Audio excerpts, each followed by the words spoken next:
ಬರಗು 2009ರಲ್ಲಿ ಚುನಾಯಿತರಾದಂತಹ ಪ್ರಭಾಕರ್ ಶೆಟ್ಟಿ ಅವರನ್ನು ಕೂಡ ಸನ್ಮಾನ ಮಾಡುವಂತಹ ಕಾರ್ಯಕ್ರಮ ಇದೆ.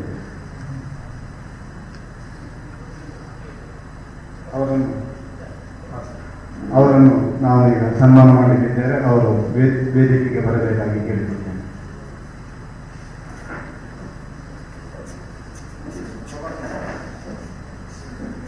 ಪ್ರಭಾಕರ್ ಶೆಟ್ಟಿ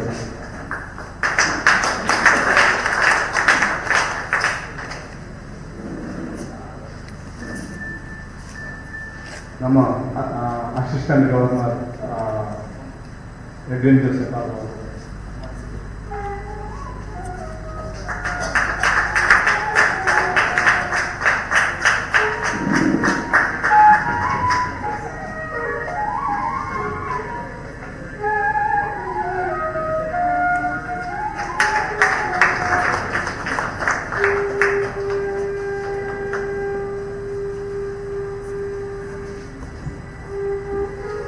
ಶ್ರೀಯುತ ಪ್ರಭಾಕರ್ ಶೆಟ್ಟರು ನಮ್ಮ ಇದೇ 80 ಬಡಗುಬೆಟ್ಟು ಗ್ರಾಮದ ಕಬಿಯಾಡಿಯಲ್ಲಿ ಬಂಟ ಮನೆತನದಲ್ಲಿ ಜನಿಸಿದವರು. ನಮ್ಮ ಈ ಪರ್ಕಳ ಪ್ರೌಢಶಾಲೆಯ ಹಳೆ ವಿದ್ಯಾರ್ಥಿಯಾಗಿದ್ದು ಪ್ರಸ್ತುತ ಪರ್ಕಳ ಪ್ರೌಢಶಾಲೆ ಹಳೆ ವಿದ್ಯಾರ್ಥಿ ಸಂಘದ ಅಧ್ಯಕ್ಷರು ಕೂಡ ಆಗಿ ಕಾರ್ಯನಿರ್ವಹಿಸ್ತಾ ಇದ್ದಾರೆ.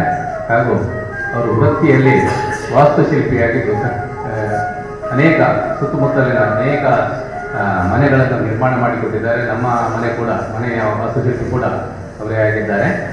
ಹಾಗೆ ಸಾಮಾಜಿಕ ಕಳಕಳಿಯನ್ನು ಹೊಂದಿದ್ದು ಸಮಾಜ ಸೇವೆಯಲ್ಲಿ ಅವರಿಗೆ ತುಂಬ ಆಸಕ್ತಿ ಇದೆ. ಹಾಗಾಗಿ ಕಳೆದ ವರ್ಷ ಪರ್ಕಳ ರೋಟರಿಗೂ ಕೂಡ ಸೇರಿ ನಮ್ಮ ರೋಟರಿ ಸದಸ್ಯರು ಕೂಡ ಆಗಿದ್ದಾರೆ. ಅವರಿಗೆ ಶ್ರೀ ದೇವರು ಆಯುರಾರೋಗ್ಯ ಐಶ್ವರ್ಯವನ್ನು ಕೊಡಲಿ ಅಂತ ಹೇಳಿ ಭಗವಂತನಲ್ಲಿ ಪ್ರಾರ್ಥಿಸ್ತಾ ನನ್ನ 2 ಮಾತುಗಳನ್ನು ಮುಗಿಸ್ತೇನೆ. ಇನ್ನೋರ್ವ ಸದಸ್ಯರನ್ನು ಅವರು ಬಂದ ನಂತರ ನಾವು ಸನ್ಮಾನಿಸಲಿಕ್ಕೆ